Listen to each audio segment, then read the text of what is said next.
하나님은 영이시니 예배하는 자가 신령과 진정으로 예배할지니라. 요한복음 4장 24절 말씀. 다 같이 주기도문 하겠습니다. 하늘에 계신 우리 아버지여, 이름이 거룩히 여김을 받으시오며 나라의 임하옵시며 뜻이 하늘에서 이룬 것 같이 땅에서도 이루어지이다. 오늘날 우리에게 일용할 양식을 주옵시고 우리가 우리에게 죄 지은 자를 사하여 준 것 같이 우리 죄를 사하여 주옵시고 우리를 시험에 들게 하지 마옵시고 다만 악에서 구하옵소서. 대개 나라와 권세와 영광이 아버지께 영원히 있사옵나이다. 아멘.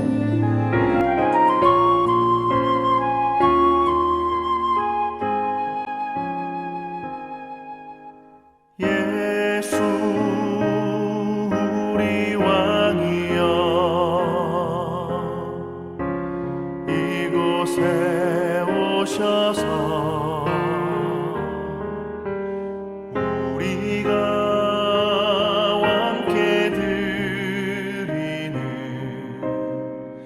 영광을 받아 주소서. 우리는 주님의 백성, 주님은 우리 왕이라.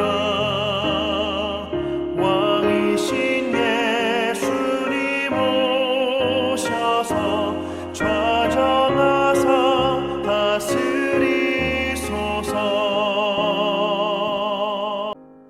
예수 우리 주시여,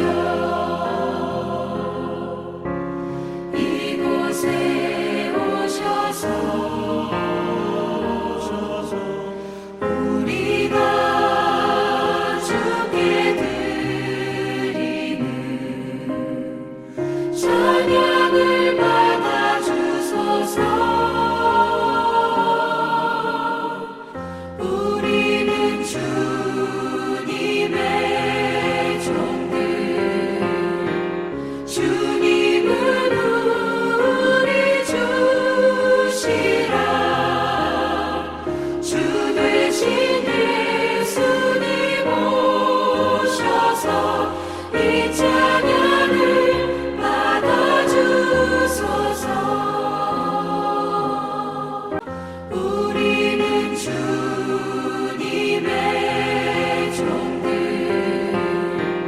주님은 우리 주시라. 주 되신 예수님 오셔서 이 찬양을 받아 주소서. 하늘에 계신 하나님 아버지, 오늘 주님의 나라에 성도님들을 불러주셔서 예배자리에 앉게 하시니 무한 감사를 드립니다. 지난 시간 지은 모든 죄를 용서받는 은혜의 예배자리가 되게 하시옵소서. 무엇보다도 저희들에게 성령을 선물로 주심을 감사를 드립니다. 이 악한 세대에 영을 분별하게 하시고 거룩한 하나님의 자녀답게 항상 승리의 삶을 살게 하시옵소서. 주님의 말씀에 너희가 내 이름으로 무엇이든지 구하라, 내가 시행하리라 하셨습니다. 이 시간 예수 그리스도 이름으로 명하노니 예배를 방해하는 일체 흑암의 세력들은 물러갈지어다. 성도들을 괴롭히는 악한 병마 귀신들도 물러갈지어다. 가정의 문제를 만들며 복음을 전파하는 모든 일을 방해하는 악한 귀신들은 물러갈지어다. 예수 이름으로 명하노라. 주님, 오늘 말씀을 들고 다니에 세우신 주의 종님에게 우리 주님의 성령의 능력을 부어 주셔서 그 말씀이 성도들의 귀에 들려질 때 험한 마귀 세상을 살아가는 성도들의 지침이 되게 하시고 능력이 되게 하시고 치료의 약이 되게 하시옵소서. 주님, 오늘 성도님들이 예배를 통하여 드린 헌금을 기쁘시게 받으시고 이 헌금이 쓰이는 곳에 우리 주님의 복음이 전파되게 하시고 두 교회 성도님들을 주님의 능력의 보호하심 속에 두시고 다음 예배 때까지 지켜주시옵소서. 우리를 주에서 구원하신 우리 주 예수 그리스도의 이름으로 기도를 올렸습니다. 아멘.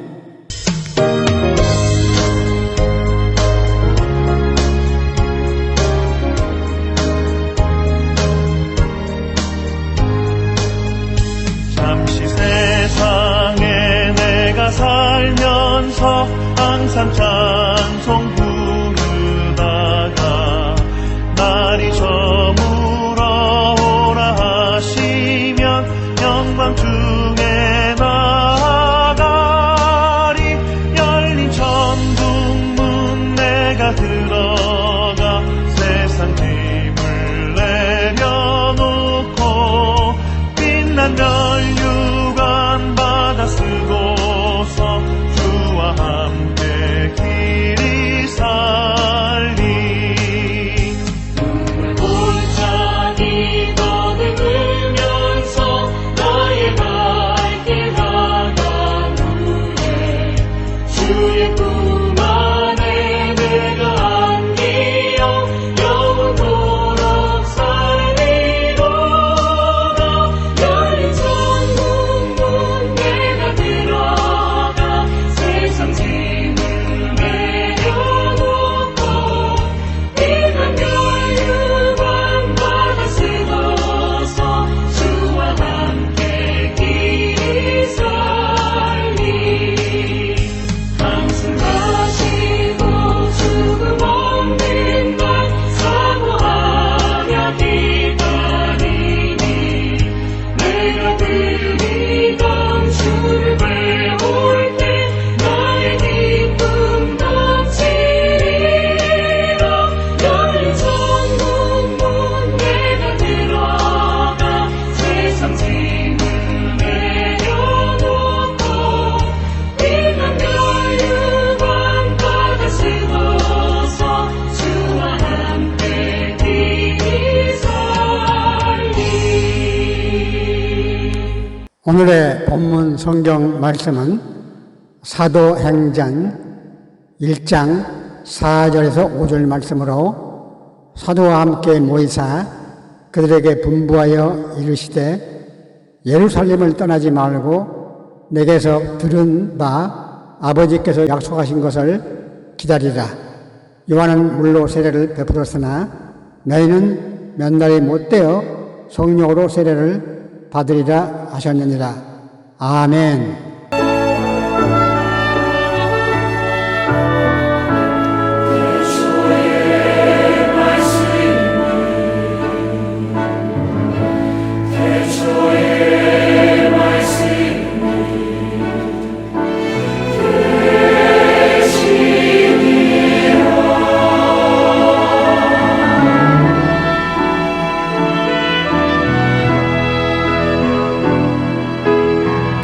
이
설교 말씀은 이후에라는 제목으로 이상문 목사님께서 말씀해 주시겠습니다.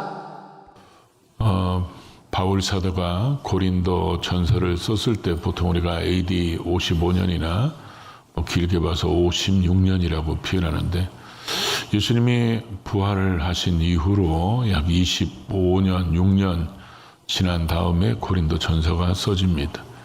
근데 고린도 전서 15장에 보면 부활의 목격자들을 쭉 기록하다가 500의 형제가 일시에 보았다고 기록하고 있습니다. 그러니까 그 원어를 보면 500여 명이 넘는 사람들이, 그것도 형제라고 표현했기 때문에 여자, 아이들 빼면 결코 적은 숫자가 아닙니다. 그러면 그 500여 명이 일시에 부활하신 예수님을 만난 데는 어디인가? 성경에 나오지 않습니다. 근데 추측할 수는 있습니다. 하나는 마태복음 28장 10절에 보면 첫 부활의 목격자인 여자들한테 예수님의 제자들을 갈릴리로 가라고 그래라. 내가 거기서 그들을 만나리라. 그래서 아마 부활하신 이후에 갈릴리에서 만나서 예수님께서 말씀하시지 않으셨을까. 그래서 그렇게 부활의 목격자들이 갈릴리에서 만나고 그 중에 태반은 아직도 살아있다. 이렇게 하지 않았을까. 또 이렇게 얘기하고, 한쪽에서는 오늘 말씀을 쭉 읽다 보면 예수님께서 마지막 부활 승천하실 때 감람산에서 승천하시죠. 그래서 거기에서 예수님께서 마지막 분부하시고 거기서 승천하실 때 그 현장에서 예수님의 마지막 그 하늘로 올라가심을 본 사람들, 그런 사람들이 500여 형제가 넘는다. 이렇게 해석합니다. 그럼 예를 들어 둘 중에 하나겠죠. 근데 만약에 예를 들어서 500의 형제가 그 자리에 있었다. 그럼 예수님께서 예루살렘을 떠나지 말고 아버지의 약속하신 것을 기다려라. 요한은 물로 세례를 베풀었지만 너희는 몇 날이 못 돼서 성령으로 세례를 받게 될 것이다. 그렇게 말씀하시고 오직 성령이 너희에게 임하시면 너희가 권능을 받아서 예루살렘과 온 유대와 사마리아 땅 끝까지 내 증인이 되라고 부탁하셨는데, 만약에 이 감난산에서 500의 형제가 봤는데 그 부탁의 마지막 말씀하신 것을 안 들은 사람들, 그런 사람들이 380명이 넘는다는 거죠. 그러면 왜냐하면 마가다락방에서 기도한 사람들이 여자 포함해서 120명이니까 380명은 성경에는 그 뒤로 어디에 있었는지 뭘 했는지 기록이 없다는 것입니다. 분명히 그들은 부활하신 주님을 만났습니다. 근데 부활 이후에 그들에게는 아무것도 기록이 없습니다.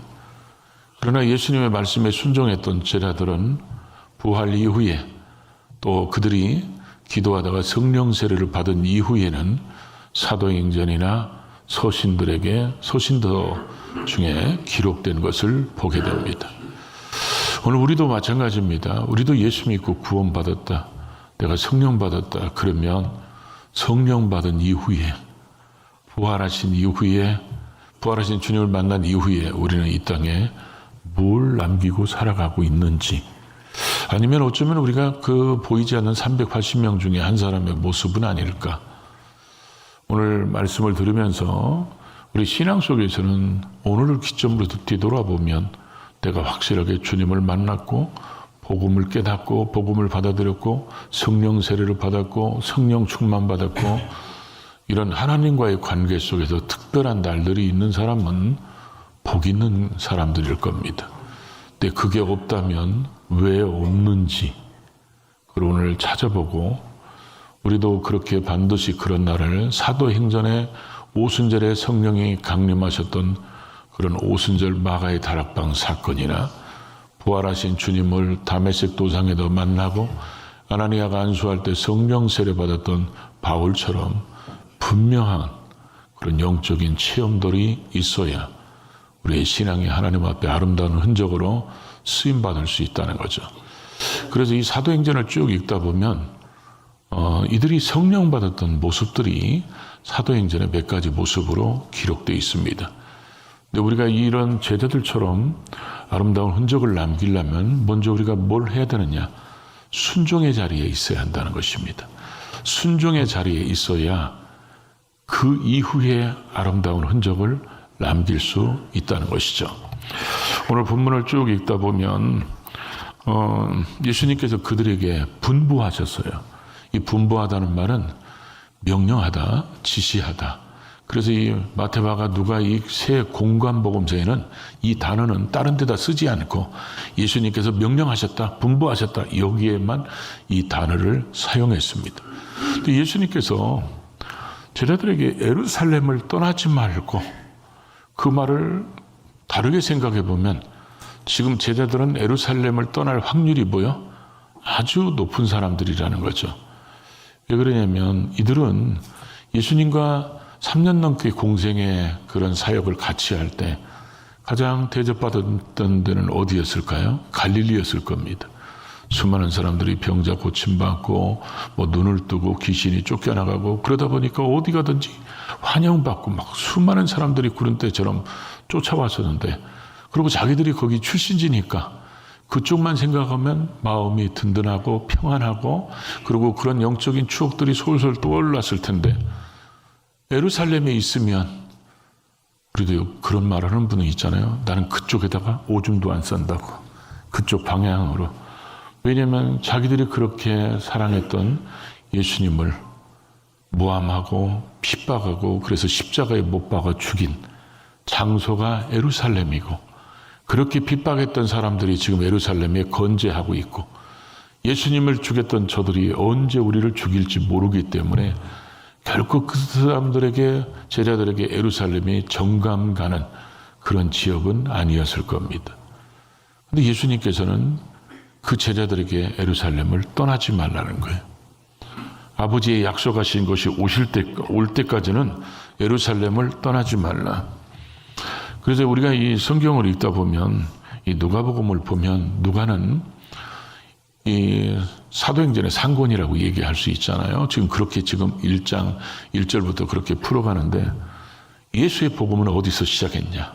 나사렛, 갈릴리, 온 유대, 예루살렘. 여기 와서 예수 그리스도가 우리를 위해서 죽으시고 부활하심으로 구원의 완성이 이루어졌다. 구원이 완성이 이루어진 예루살렘 교회가 기도하다가 성령 받아서 이제 거꾸로 가는 거죠. 예루살렘과 온 유대와 사마리아와 땅끝까지 성령의 감동으로 기록된 이 사도행전과 누가복음을 통해서 예수의 복음이 나사렛에서 출발해서 또 성령의 복음이 예루살렘에서부터 땅끝까지 가는 모습을 표현하고 싶으셔서 하나님께서 그렇게 감동하셨던 것 같아요. 또 하나는 이들에게 예루살렘을 떠나지 말아야 되는 이유는 여러 가지가 있지만 그 중에 하나는 지금 제자들 입장에서도 예루살렘은 패배의 장소입니다. 예수님이 힘없이 무너진 것 같고 힘없이 끌려서 십자가에 죽은 것 같고 그런데 사실 이 예루살렘은 예수님이 패배한 곳이 아니라 사망 권세를 철폐하고 승리하신 곳이고 이 승리하신 이곳에다가 성령께서 교회를 세우심으로 인하여 복음의 출발지 예수 그리스도가 이 땅에 육신을 입고 오셔서 완성하신 그 복음의 사역의 출발지로 사용하고 싶으셔서 그래야 그게 승리의 상징이고 사망 권세를 철폐한 상징이 있는 것이기 때문에 그래서 예루살렘을 떠나지 말라고 그랬었을 겁니다. 또 하나 우리가 성경을 읽다 보면 이사야서 2장 3절이나 미가서 4장 2절에 보면 같은 예언을 반복해서 하고 있어요. 그 예언이 뭐냐면 시온에서 율법이 시온에서 나오며 예루살렘에서 여호와의 말씀이 나온다. 여호와의 말씀이 나오는 것은 복음을 얘기하겠죠. 예루살렘에서 우리를 위해서 죽으시고 우리를 위해서 부활하심으로 하나님의 복음이 나오는 곳이 바로 예루살렘이고 예루살렘은 또 구약의 인물 중에서 가장 예수 그리스도를 잘 드러내는 그런 이삭이 번제로 드려졌던 곳이 바로 예루살렘이고 신약교회의 모델되는 모형이 바로 구약교회의 성전인데 이게 예루살렘에 있었고 또 우리가 요한계시록 21장에 말씀한 대로 새하늘과 새 땅 새 예루살렘의 모형이 바로 뭐요? 여기 예루살렘이기 때문에 예루살렘에서 이제 하나님의 역사가 시작돼야 하기 때문에 요한은 물로 세례를 베풀었지만 너희는 몇 날이 못 돼서 성령으로 세례를 받게 될 것이다. 그리고 너희가 성령을 받으면 권세를 가진 능력자가 돼서 땅끝까지 복음의 증인되라고 하신 그곳에 그 말씀을 듣고 이 예수님의 제자들이 순종해서 바가다락방에 올라가서 기도하고 있다는 것이죠. 이미 예수님께서는 요한복음 14장을 통해서 내가 아버지 집에 가면 너희에게 뭐요? 보혜사를 보내줄 것이다. 그래서 보혜사 성령님이 오실 거라고 말씀했는데 이 약속의 말씀을 믿고 순종하면서 이들이 기도하다가 위대한 하나님의 능력을 체험하게 됩니다. 근데 만약에 여기서 이들이 불순종했다면 어떤 일이 벌어졌을까요? 이들이 핑계를 대는 거예요. 뭐라고 핑계대느냐? 그대로 그게 이루어질라나?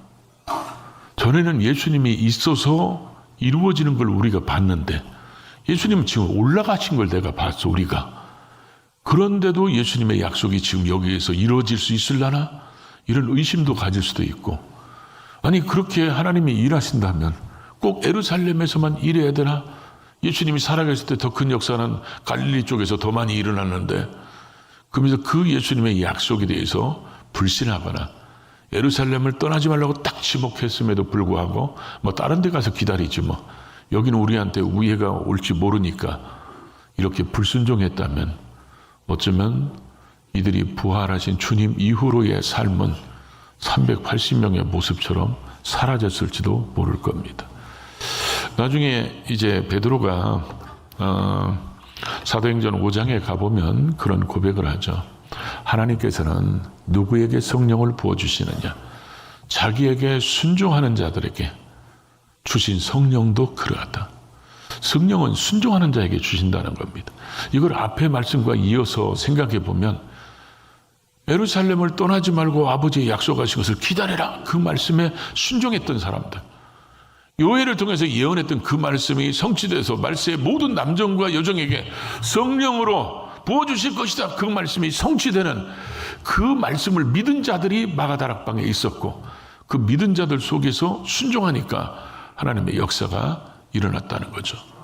그래서 우리도 언제나 이런 하나님의 역사, 이런 하나님의 능력, 이런 하나님의 그런 응답 이런 걸 경험하려면 말씀에 늘 순종하는 사람이 돼야지. 불순종하면서 성령의 역사가 일어날 수 있겠습니까? 불순종하는데 여러분들이 만약에 제자들이 여기서 막 순종해서 모여서 기도해야 되는데 제자들이 모여가지고 놀러 다니면 그곳에 성령이 역사하겠습니까? 언제나 성령님은 순종하는 자에게 역사하십니다. 우리는 말씀을 들으면 반드시 순종하고 그렇게 말씀대로 살아감으로 이 성경에 나온 역사가 우리의 신앙 속에 일어날 수 있기를 주의 이름으로 축복합니다.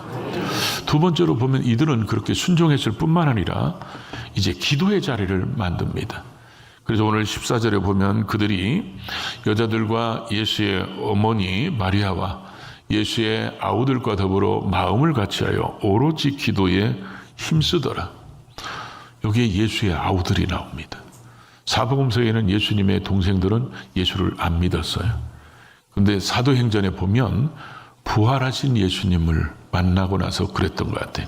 그 저기에 마가다락방에 120명 속에 예수님의 동생들 마리아가 포함되어 있었다고 이렇게 성경은 기록을 남긴 것을 보게 됩니다.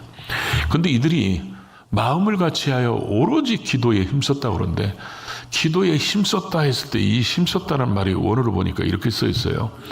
어떤 일을 굳세게 계속하다 그런 얘기예요.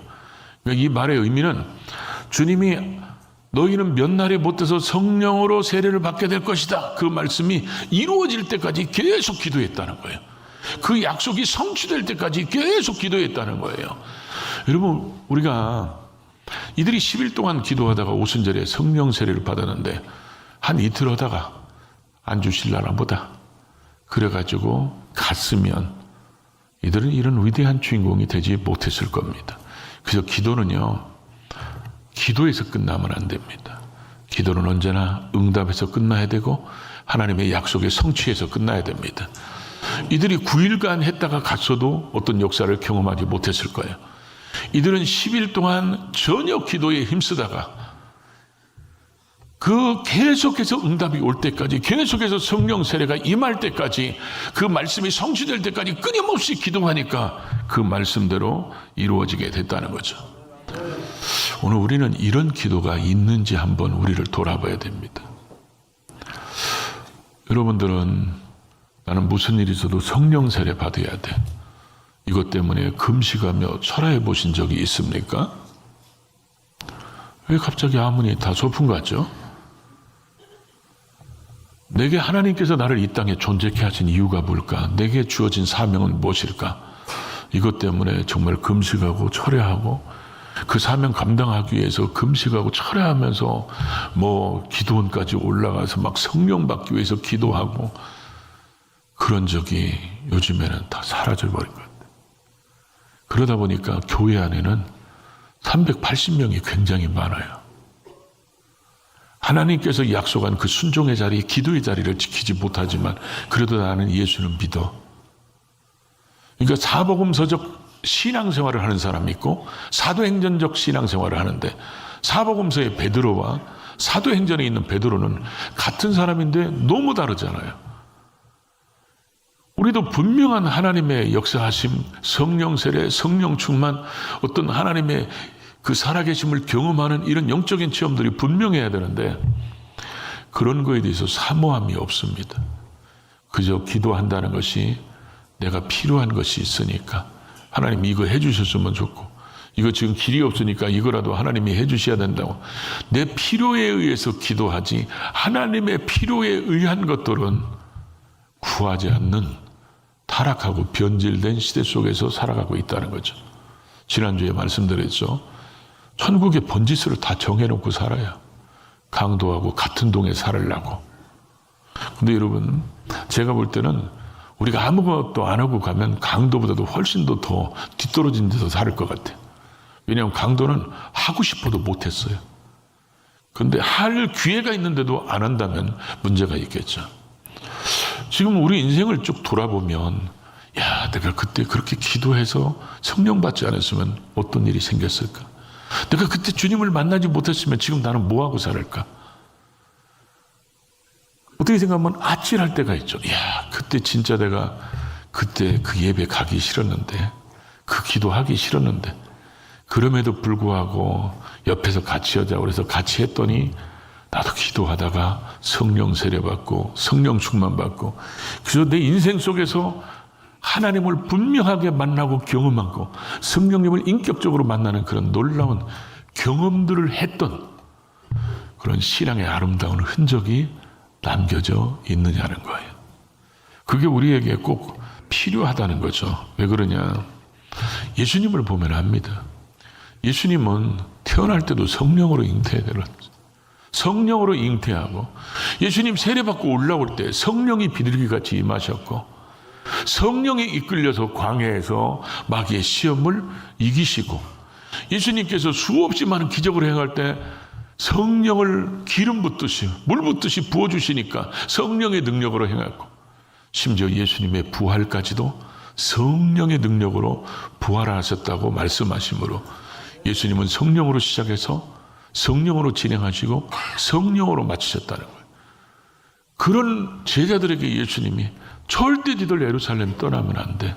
언제까지? 성령이 임할 때까지. 그 얘기를 왜 그랬어요? 니들 나를 따라다니면서 그 정도 배웠으면 충분히 니들 다 할 수 있어. 올라간과 동시에 니들은 다 온 예루살렘과 유다와 사마리아 땅끝까지 다 잽싸게 퍼져라. 이렇게 했어야 되는데 주님이 승천하시면서 떠나지 말라는 거예요. 성령이 오실 때까지. 그만큼 우리 그리스도인들에게 성령 세례 받는 것은 그 어떤 것보다도 중요하다는 것을 지금 강조하고 있고, 그런 성령의 능력을 힘입지 않고는 주님이 없는 세상 속에서 그들이 주님을 위해서 일하는 게 쉽지 않기 때문에 그렇다는 거죠. 요한은 그래서 이 예수님께서 보혜사 성령님을 보내신다 그랬어요. 그래서 보혜사라고 번역했어요. 또 다른 보혜사. 우리 곁에 계신, 우리의 옆에서 우리를 도우시는 분. 근데 이 파라클레토스라는 보혜사라는 그 말이 라틴어에서는, 그 라틴어 원형에는 포르티스라고 써 있어요. 이 포르티스라는 뜻이 뭐냐면 용감하다, 그런 얘기예요. 그러니까 성령이 우리에게 임하시면 사람이 용감해집니다. 담대해집니다. 왜냐? 주님이 주의 영으로 내 속에 지금 와 계시기 때문에. 전에는 육신적으로 주님이 같이 사셨지만 이제는 성령님이 내게 오셨기 때문에 주의 영이신 성령님과 함께 있기 때문에 하나님이 함께 하시는데 뭐가 두려울 게 있겠어요? 그러니까 그렇게 여자 앞에서 3번씩이나 부인하고 저주하고 맹세까지 했던 베드로가 성령 받은 사건 이후로는 그가 죽음을 두려워합니까? 내일 죽인다고 그래도 천사가 옆구리를 쳐서 깰 정도로 그런 깊은 잠이 드는 사람이에요. 왜냐하면 그때는 베드로의 생각이 그러겠죠. 죽는 것도 주의 뜻이고 사는 것도 주의 뜻이고, 성령 세례 받으면요, 내가 뭘 노력해서 바뀌어지는 게 아니라 성령께서 우리의 인생의 판을 엎어버리세요. 하나님의 계획적으로. 그래서 가치관을 내가 바꿔야지 이게 아니라 성령이 바꿔버리시는 거예요. 가치관도 바뀌지, 인생의 방향도 바뀌지, 인생의 사는 목적도 바뀌지. 그러니까 제일 놀라는 사람이 누구냐? 자기 자신이 놀라는 거예요. 여러분은 별로 안 놀래가지고 지금 아멘을 안 하는 거죠. 자기 자신이 놀라는 거예요. 왜 그러냐면 내가 본래 이런 사람이 아니었는데, 내가 본래 이런 사람이 아니었는데 하나님께서 나를 이렇게 변화시키는 그 위대한 하나님의 그 손길이 나를 새로운 피조물로 만들고 새 사람을 만들고 하나님의 능력의 도구로 하나님이 만들어 놓으셨기 때문에 우리의 삶 속에도 반드시 오순절의 영적인 체험이 마가다락방에서 있었던 것처럼 마가다락방에 체험이 있어야 되고, 다메섹 도상에서 주님 만난 것처럼 아나니아 안수로 성령 세례 받은 것처럼 분명한 영적인 체험들이 있어야 합니다. 그러려면 우리는 반드시 순종의 자리가 있어야 되고 기도의 자리가 있어야 이런 걸 만들어질 수 있다는 거죠. 또 하나는 사도행전을 쭉 읽다 보면 이들에게 성령이 임했을 때가 언제냐면 말씀 듣다가 성령이 임합니다. 베드로가 설교했을 때 사람들이 마음에 찔렸다고 그랬어요. 말씀 들으면 찔려야 되거든요. 왜 그러냐? 내 부족함이 드러나야 되고 허물이 드러나야 되고 죄진 게 드러나야 되고 내가 방향에 잘못된 거나 내가 하나님 앞에 정말 사모해야 될 것을 사모하지 못한 이런 것들이 자꾸 드러나야 회개하게 돼요. 베드로의 설교를 듣고 사람들이 마음에 찔려가지고 우리가 어찌할꼬 그랬더니, 너희가 예수 그리스도의 이름으로 뭐라고 되어 있어요? 너희가 회개하여 각각 예수 그리스도의 이름으로 세례를 받고 제사함을 받으라. 그러면 성령을 선물로 받으리니. 성령을 선물로 받았다는 거예요. 베드로의 말씀을 듣고. 믿음은 어디서 난다고 그랬죠? 들음에서 난다고 그래요. 하나님 말씀을 들어야 회개하죠. 그리고 들어야 우리가 하나님 앞에 회개할 때 성령의 역사가 일어나고, 사도행전의 고넬료의 가정 속에 고넬료가 하나님을 잘 경외하고 많은 사람들을 돕는 구제를 하고 항상 기도했더니 하나님께서 요바항에 있는 베드로를 데려다가 말씀을 들으라고 해서 베드로가 왔을 때 고넬료가 자기 가족, 친척들, 친구들 모아놓고 뭐라고 얘기합니까? 베드로가 오니까 우리가 다 엎드려 절하려고 그럽니다. 그러니까 베드로가 말깁니다. 그러면서 우리가 어디에 있다고 그랬죠? 다 하나님 앞에 있나이다. 이게 들을 자세가 됐다는 거죠. 사도행전에 보면 베드로의 설교를 듣고 회개한 사람도 있지만 스데반의 설교를 들은 사람들은 어떻게 했죠? 이를 갈다가 스데반을 돌로 쳐서 죽이는 살인자가 됩니다. 그 설교 보십시오. 거의 똑같습니다. 스데반도 성령 충만하고 베드로도 성령 충만하고. 그런데 어떤 쪽에는 회개해서 3,000명이 성령 받고 세례 받고 구원받는데 어떤 쪽에서는 사람들이 이를 갈면서 돌로 쳐서 살인자가 됩니다.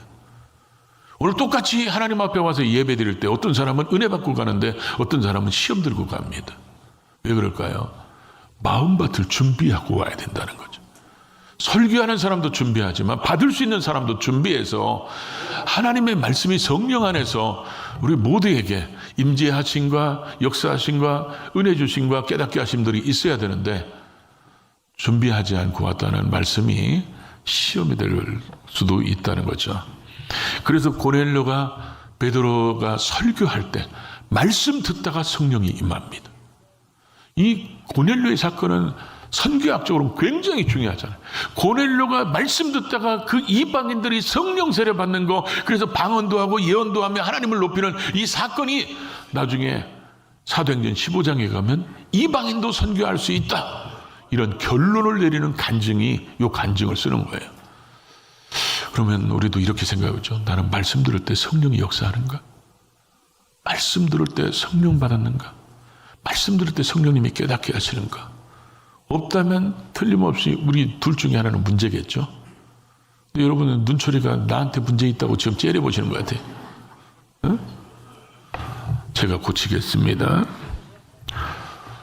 네 번째로 또 성경에 보니까 안수받을 때 성령이 임했어요. 안수받을 때 사도행전 8장에 보면 빌립이 사마리아에 가서 복음을 전할 때 예수의 복음을 전하니까 귀신이 떠나가고 병든 자들이 치료받는 놀라운 역사가 일어납니다.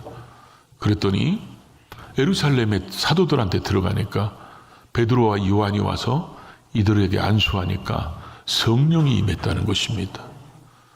사도행전 19장에 보면 바울이 에베소에 갑니다. 에베소 갔더니 어떤 제자 무리들이 있어. 나중에 알고 보니까 이 사람들은요, 요한의 제자들이야.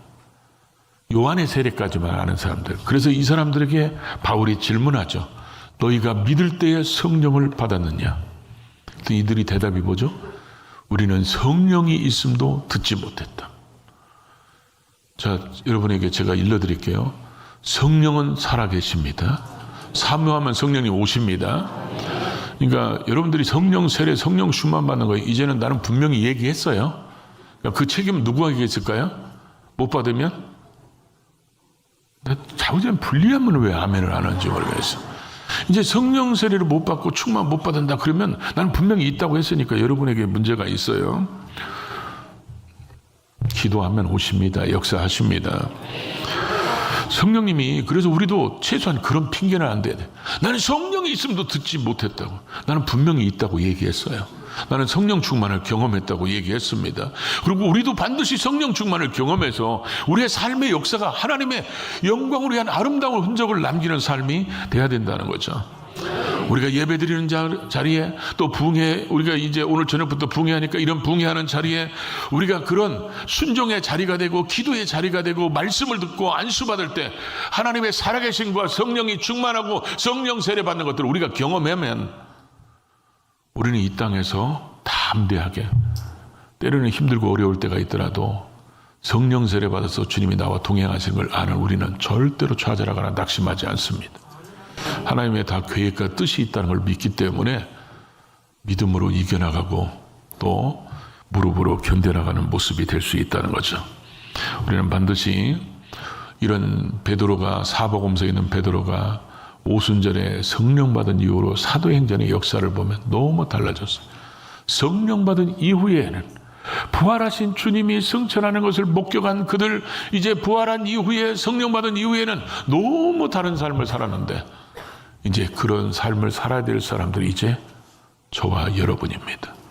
우리도 그렇게 살아서 주님 앞에서 아름다운 흔적을 남기는 우리 모두가 될 수 있기를 주의 이름으로 축복합니다.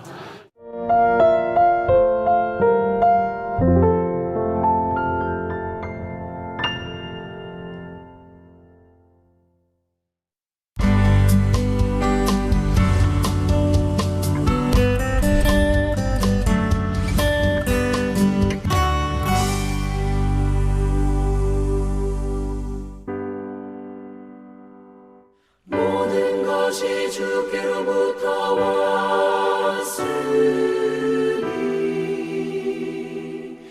이 예물을 주께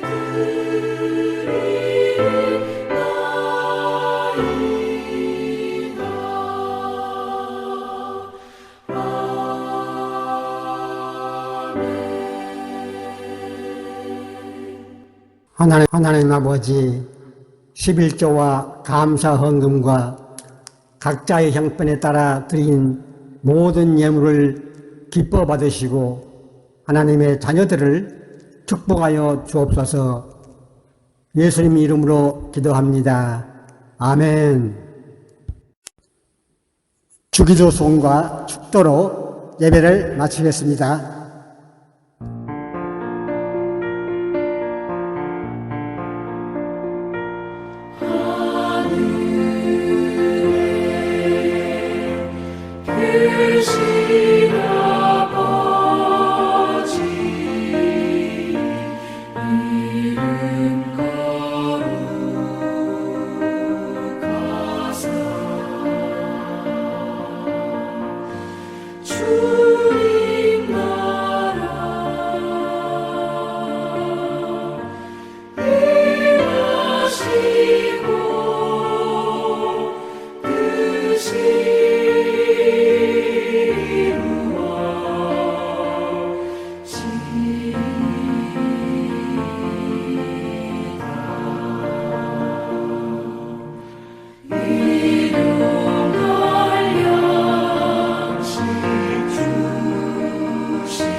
안에서 구원하소서.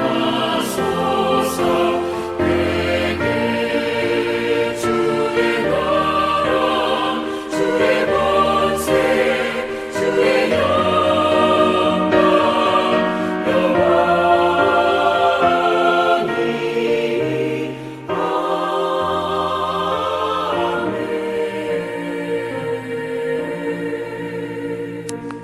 지금은 우리 주 예수 그리스도의 은혜와 아버지 하나님의 극진하신 사랑과 성령님의 위로 교통 충만하심에 오늘 이 예배를 드리는 모든 성도님들 위해 함께 하시기를 우리 주 예수 그리스도 이름으로 축원드립니다. 아멘.